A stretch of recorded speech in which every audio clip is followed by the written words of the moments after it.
tudo bem? Então, agora faça-se as honras aí, Rafael. Boa apresentação. Muito obrigado. Primeiramente, boa noite a todos. Hoje à noite eu vou estar falando sobre matemática na ciência da computação. Eu sou Rafael Grande de Mello, como já foi apresentado, eu sou monitor de Alp. E aqui tem o meu e-mail para contato, se alguém quiser ir. Então, eu vou falar um pouco sobre os maiores medos de um cientista da computação e o sonho de um calouro, que um calouro conseguiu vencer esse medo, sobre também o teorema do resto chinês, que é um paradigma, não um paradigma, mas é uma coisa que deixa muito programador aqui encafifado, deixa, tipo, os caras têm até medo só de pensar, só de olhar. E o problema é que o Vaz não fez, só que ele não está aqui para a gente poder zoar. Mas é isso aí. Beleza, vamos lá. Quais são os maiores medos de um cientista da computação? Eu vou perguntar para vocês. O que vocês acham aí? Java? Pô, Java é uma boa, cara. Isso aí também é bom, mano. Só que eu pensei numa coisa assim, diferenciada. Garotas? Não, deixa de ser verdade, né? Só que um outro grande medo da galera é matemática. É real que muitos cientistas da computação, ou muita gente que está fazendo bacharel, ele tem, tipo, real medo de cálculo 1, cálculo 2, ANN, geometria e esse tipo de coisa. Quando a gente aqui vê uma maratona, um problema de matemática, a gente já coloca a mãozinha na cabeça assim, ih, rapaz, isso aí, se não for multiplicação, se ele não der uma entrada, tem que multiplicar um por outro. Cara, a gente não faz, sabe? Esse tipo de coisa. Beleza, agora eu vou falar de um calouro muito especial para mim, que participou da Mineira. E esse aqui é uma foto ilustrativa dele, e a pão de queijo para representar a Mineira. Ele é um cara muito focado, muito focado mesmo, tá de parabéns. E então, ele tinha um sonho de fazer um problema, só que ninguém tinha feito. Na verdade, tinha a galera feito, só que eram os caras que estavam lá no top, sabe, que tinham feito. Então, ninguém acreditava nele. E aqui é o problema. O problema te dava vários dados, dominó. Por exemplo, ele dava a quantidade de números que tinha no dominó. Se fosse 0, ia ter só o 0, 0. Se fosse 1, ter o 0, 0, 0, 1 e 1 e 1. E você tinha que poder juntar eles, tipo, como se fosse um dominó, e dizer qual que é a maior fila, maior tamanho que tu podia fazer. Não sei se ficou claro. Não. Não? Sério? Ok. O cara te dá um número, 3. Então eu tenho as pedras de dominó até 3. Então eu tenho a combinação 3, 0, 3, 1, 3, 2 e 3, 3. E também tem a 2, 1, 2, 2, 2, 0. E assim por diante. E eu tenho que juntar como se fosse um dominó e tentar fazer o maior caminho possível. Certo? Maior cobra. Maior cobra, no caso. E uma cobra é definida por quê? A cobra é definida pelo tamanho de dominós que se coloca. Então, como que um cientista da computação da Udesc faria? Na real, ele não fez, né? Ninguém aqui fez. Mas o pensamento dos caras que estavam, eles pensaram, vamos fazer um caminho euleriano, velho. Euleriano? Beleza, mano. Os caras falam, que aí se for par, vai dar tudo certo, vai ter um número máximo de soma, vai ter o caralho a 4. Mas aí o que acontece é que ninguém nem fez. A galera pensou, como é que eu vou fazer? Sabe? E esse aqui é o código do nosso calouro. Esse na esquerda é o código do calouro. E, cara, olha o tamanhozinho do código. Você pega ali, você faz a combinação máxima o tamanho máximo que teoricamente ele tem, que é tipo a soma de Gauss. E aí ele só, se for ímpar, ele só pega, eu vou olhar para o outro lado que fica mais fácil. Ele tem aquele ifzinho. Se ele for ímpar, ele só divide por 2 o resultado. E é tipo, eu sei que parece meio absurdo, mas tipo, porra, cara, ninguém pensou nisso, sabe? Não tô querendo criticar aqui ninguém, mas tipo, todo mundo olhou para esse problema e falou, não vou fazer, eu mesmo não fiz. Então, cara, o maluco tá de parabéns, ô serião. E é isso aí, mano. Agora eu vou... Fala. Saber explicar o porquê que lá funciona. Sim. Tá, primeiro, a soma de Gauss seria tipo, tu faria, na real, a maior possibilidade de peças que você teria, certo? Por exemplo, se você tem 0, você faria a soma de Gauss para 1, porque você teria 1. Se você tem 0 e 1, você faria a soma de Gauss para 2, porque seria a peça 0, 0, a peça 1, 0 e a peça 1, e assim por diante. Então, se fosse par, você faria, tipo, sempre fecharia. Sempre fecharia, tipo, o número máximo de peças. E aí, se não fosse, ia ficar peça sobrando, se fosse ímpar. E aí, o que você tinha que fazer era, tipo, uma progressão... Progressão o quê? Aritmética que ia diminuindo, tipo, sempre... Por exemplo, se fosse 1, ia ter 0 a menos. Se fosse 3, ia ter 1 a menos. Se fosse 5, ia ter 3 a menos. E esse era o resultado certo? É. Não foi o que a gente fez? Não. Mas o cara ficou o sábado inteiro fritando lá, cara. Domingo? Ah, tá.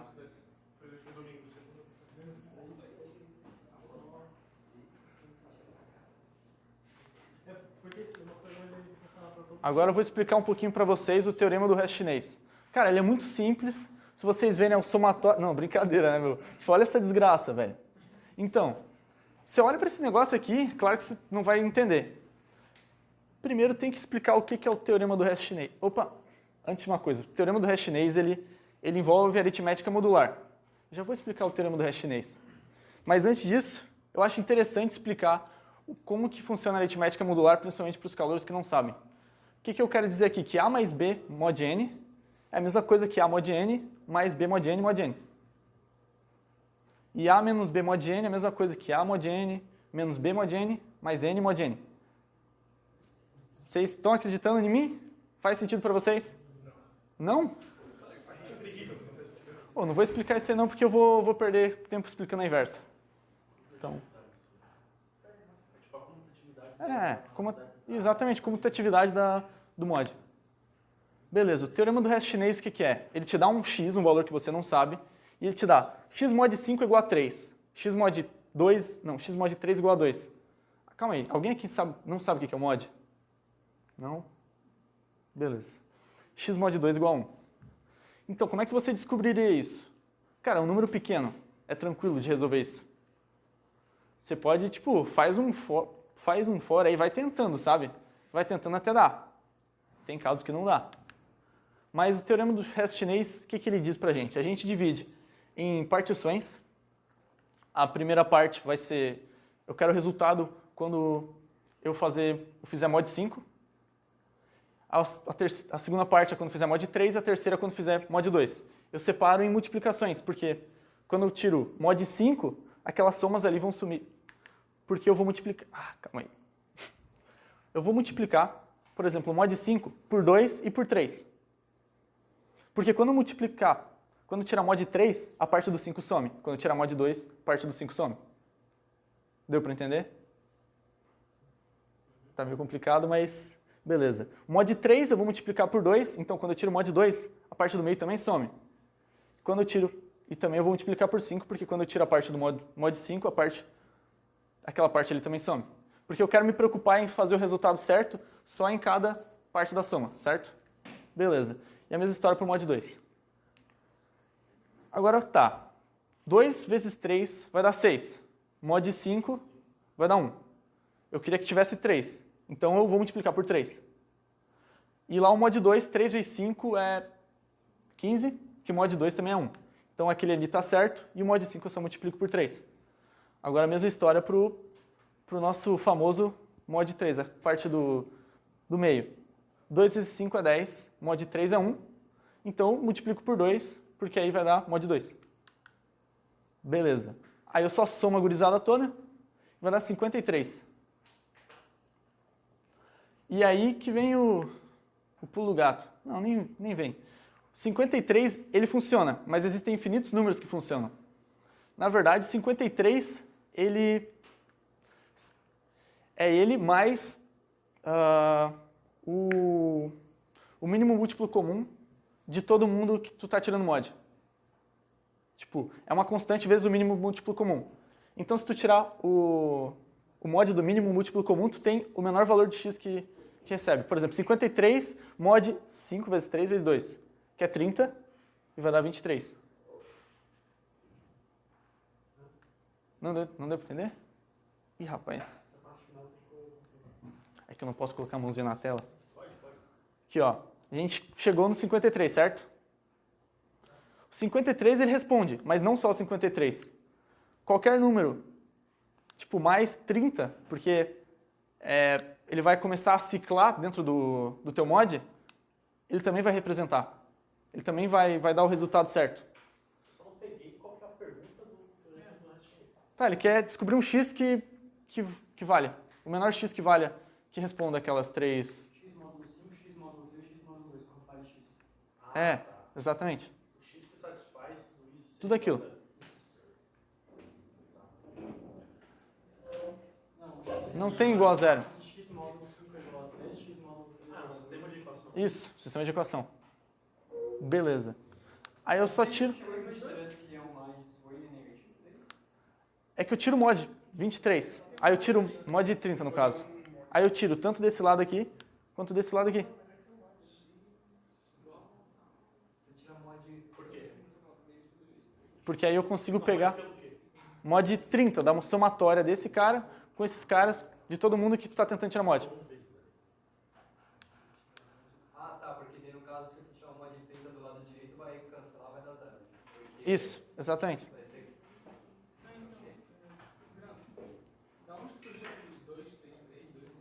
Aqui? Beleza. Tá, vocês não fizeram a NN, tá. Como é que eu vou explicar isso, cara? Então, tu tem o mod 5. Pô, presta atenção, mano. Beleza. Tu tira o... Eu quero que quando eu tiro o mod 5, me sobre só esse pedaço aqui. Então o que eu faço? Eu multiplico esse cara por 5 e esse cara por 5. Eu quero que quando que eu faça mod 3, me sobre só esse cara do meio aqui. Então eu multiplico esse por 3 e esse por 3. Entendeu? Aí eu multiplico todo mundo. Aí eu vejo o resultado desse cara, se ele já me garante ou não. Se não, eu continuo. Isso. Como aqui dá 1, aí eu tenho que multiplicar por 3. Porque aí 1 vezes 3 vai dar tipo... Dá certo. Fechou? E 23 é o menor resultado que valida. Agora eu vou dar outro problema. Eu tenho um x, mod 5 igual a 3. Tenho que tentar descobrir esse x. E o x mod 2 igual a 1. E aí eu já fiz aquele rolê. Quando eu tiro o mod 5, eu já multiplico por 2. Ou seja, cancelo esse cara aqui. Não, quando eu tiro o mod 5, cancelo esse cara aqui. Quando eu tiro o mod 2, cancelo esse cara aqui. Só que, vamos lá. 2 mod 5 é 2. É diferente disso aqui. E 5 mod 2 é 1, tá certo isso aqui. Só que esse cara não tá certo. Qual a dúvida? Esse cara não tá certo, entendeu? Então o que tu tem que fazer, meu? Tu tem um resultado, tá dando 2, tu quer que dê 3. Tu não pode só somar 1. Tu tem que multiplicar por ele. Na verdade, o segredo, tu tem que fazer valer 1 e aí tu multiplica por alguém. E para valer 1 é a famosa inversa modular. E a inversa, nesse caso, é 2 elevado a 3. Eu vou explicar por quê. Esse aqui é o pequeno teorema de Fermat. Uma coisa linda, cara, que mudou a história da matemática. E esse aqui é o inverso modular. É um número. Tipo, você tem no caso eu tinha um 2, eu quero multiplicar ele por alguém, que o meu resultado é 1. Na aritmética normal, você vai multiplicar por meio. Só que na modular é diferente. Então, como é que a gente vai descobrir? Se o teu mod for primo, aqui, imaginemos que seja um primo. Isso aqui é garantido, ou seja, n elevado a um primo, qualquer número elevado a um primo, mod esse primo vai retornar o teu número da base. Em mod ele mesmo. Mod p. Beleza? Tá. Então, eu posso transformar isso numa constante, tipo, eu separo o meu n, e é uma constante vezes um p, porque quando eu tiro o mod p some, vezes n, porque eu estou multiplicando várias vezes por n. Então tem um n ali. Aí quando eu divido os dois lados por n, fica isso aqui, eu tiro o n aqui e tiro o n aqui, certo? E eu divido mais uma vez por n, eu fico esse cara e esse cara. E eu garanto que se eu multiplicar esse cara por n de novo, eu vou ter o resultado 1 em mod p, porque esse cara vai sumir. Porque quando eu tiro o mod p, vai sumir esse cara, vai sobrar 1. Então, tipo, se você quiser achar o inverso de um número que é primo, é só levar ele a... Tipo, você tem 2. Naquele caso, se eu tenho 2 e eu quero tirar mod 5, eu tenho que fazer 2 vezes 2 elevado a 5 menos 2, que é 2 elevado a 3. Aqui, no caso. Aí vai me dar 1. Mas eu quero que o resultado seja 3. Eu multiplico por 3 de novo. E... Só para aparecer com 1 ali. só para aparecer com 1 para tu saber o que fazer. A modular, ele Isso. E aí, beleza, 48 mais 5, 53. Os mods. E aí, meu menor resultado é 3. É uma maneira bem... Isso aqui parece bem tonto para o número pequeno. Só que, cara, se tu começa a crescer com o número, começa a colocar cada vez mais equação, equação não, um mod, tipo, tem que respeitar todos os mesmos mods, todos os mods distintos. Isso, um sistema maior, e fica muito mais complicado. E é esse o rolê. 3. Beleza, agora eu vou falar do problema que o Weiss não fez, que eu acho que é a parte que estava todo mundo esperando. Acho que vocês não conhecem, vocês já viram esse alemãozinho aqui? Famoso, né, cara? E esse aqui, ó, hardest tentado, problema que o cara não conseguiu fazer, infelizmente ele não está presente, porque ele não queria passar vergonha. E aí... e eu fui dar uma olhada nesse problema. É um problema de matemática, nível 10.2, está meio difícil de ler, mas é um problema realmente difícil, tanto é que o Weiss não fez.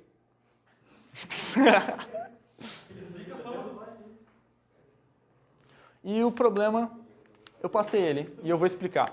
Não, o cara colocando print para provar, né? Eu passei, né, mano? Tem que falar que eu passei, pô. Tá. Qual que era o problema? O problema é que te dava um N, um número inteiro, e você tinha que descobrir o maior número, quer dizer, o menor número, que fosse decimal, só que ele parecesse binário. Isso quer dizer que um número que só tivesse 0 e 1, que fosse múltiplo daquele lá. Esse é difícil? Beleza. Cara, qual é o rolê? Explica de novo o que é a questão. O cara te dá um N, certo? Ele vai te dar vários N's. O teu N vai até 10 na 12 e são 10 na 5, 2 vezes 10 na 5 entrada, então é bastante coisa. Ele vai te dar um N e tu tem que descobrir um múltiplo, o menor múltiplo, que só tenha 0 e 1 daquele cara. Que ele em base 10 seja... É. Parece binário, mas ele está em base 10. Ele parece binário, mas ele está em base 10. Cara que só tenha 0 e 1. Entendeu? Vou falar, o Weiss provavelmente... Olha, isso aqui é o meu códigozinho. Não dá de ler nada. Mas tá, beleza, vou explicar pra vocês. Não, pô, calma aí, mano. Vou explicar a lógica, pô. Aqui, ó. Não, tá aqui embaixo, ó. Sei lá. Nem sei onde é que tá, mano. Beleza. Então, isso aqui provavelmente é um código que o Weiss conseguiria fazer tranquilo. A ideia que eu pensei era, primeiro, eu vou calcular todos os meus binários, os meus supostos binários, em base 10, até 10 na 12. Não, isso aí tá tranquilo. Aí eu soquei a minha memória, beleza, tá tranquilo. Eu tenho aqueles números. Aí eu tirei todos os primos, só que o problema é que o meu crivo só consegui fazer até 10 na 6. A entrada era até 10 na 12. Mas isso a gente resolve depois. Eu calculei todos os primos e fatorizei todos os meus supostos binários. Aí, tipo, eu fatorizei em primo, né? E aí, tipo, eu tinha todo mundo que dividia ele. E aí eu fiz um mapa, agora vem a parte louca, eu fiz um mapa que a chave eram todos os múltiplos do meu binário. Tipo, todo mundo que dividia ele ficava inteiro, e a chave era aquilo, e o resto, qual que era o nome a segunda parte, o valor, era o número binário. Então eu só precisava fazer a busca na árvore, porque eu calculei, brute forcei todas as possibilidades de binários. Eu calculei, tipo, todos os divisores de cada um. Dava tempo? Dava. Só que o problema é que o meu crivo só ia até 10 na 6. Então, tipo, eu não tinha como saber de todos. Porque se passasse, eu não tinha como fazer. Então, eu bolei uma ideia, se passar de 10 na 6, o que eu vou fazer? Eu vou pegar todos os meus binários e vou sair dividindo por N. Porque, tipo assim, como é um número grande, eu não preciso começar do zero. Eu faço uma busca binária e coloco o cara já tipo numa posição que ele é maior que todos os anteriores. Calma aí. Ou seja, tipo, todo número binário que é menor do que o meu n, ele não vai poder ser divisível, tipo, não vai ser múltiplo do meu n, certo? Então, tipo, eu já procurava todo mundo que era maior. Aí ficava bem mais tranquilo. Os caras estão na Disney ali, mano. Beleza. Tá certo. E aí, tava rodando coisa linda. Teria passado, não teria passado, não dava tempo. E esse aqui é um código, cara, que vocês sabem que o Vice conseguiria fazer. Tipo, tá, teoricamente ele faria. Só que tem aqui, ó, o pulinho do gato, cara, da matemática que o cara não percebeu, velho. Eu acho, né?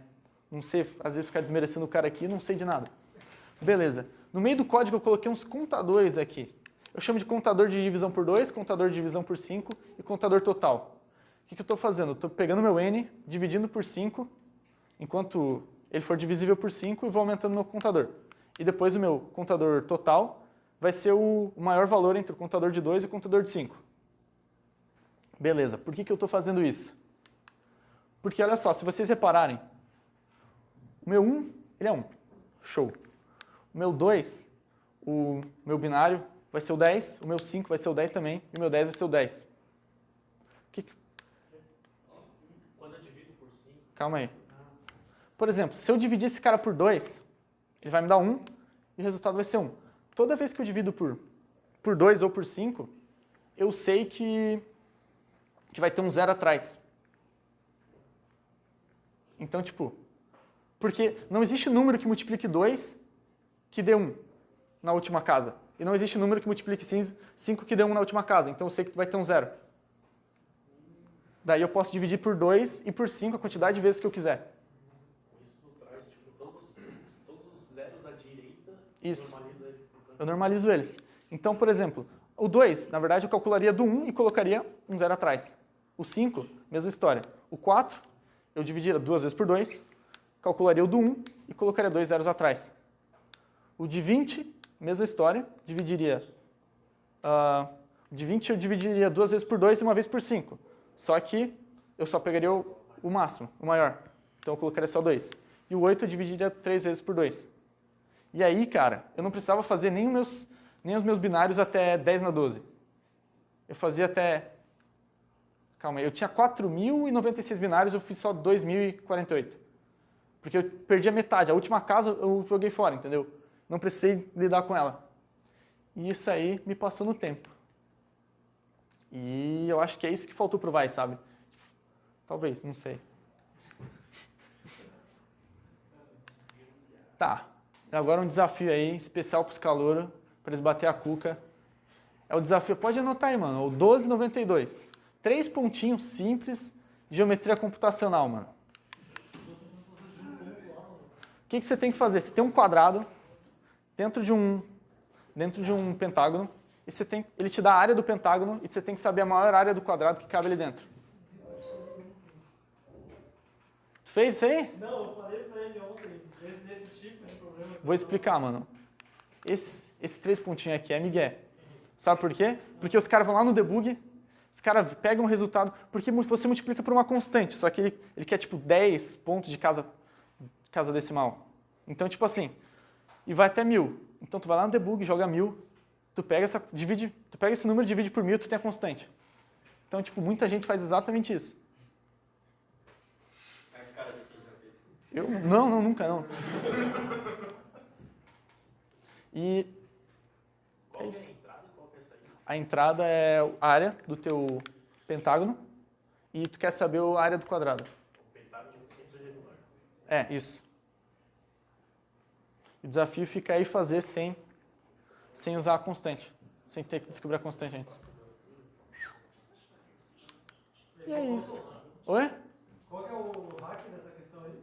Não sei, irmão. Já esqueci já. Tem que voltar no vídeo agora. Não vai explicar? Eu não, mano. Fica o desafio pros caras, velho. Não, eu não vou rodar o hack, só pra curiosidade mesmo. Vou fazer pra Não, é ver. que deixa eu no dedo aqui, jogar um número e ver a resposta e pedir pra saber qual é a constante dele. Ah, nossa. Eu não vou fazer isso. Nossa, isso aí pode me passar em muita questão. Fala. Do binário? Calma, deixa eu terminar a apresentação primeiro. Ó, eu já vou avisar pra vocês. Eu não sei a resposta disso aqui, não. Sou cientista da computação, que nem vocês, pô. Tem medo de mulher? Tem vídeo de mulher. Não, pô. Que de mulher, mano? É de matemática. É um ou outro? É um ou outro.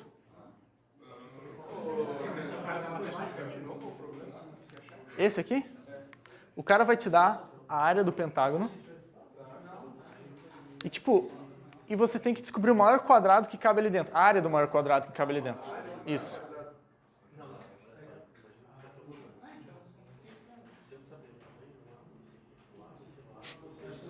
Tá?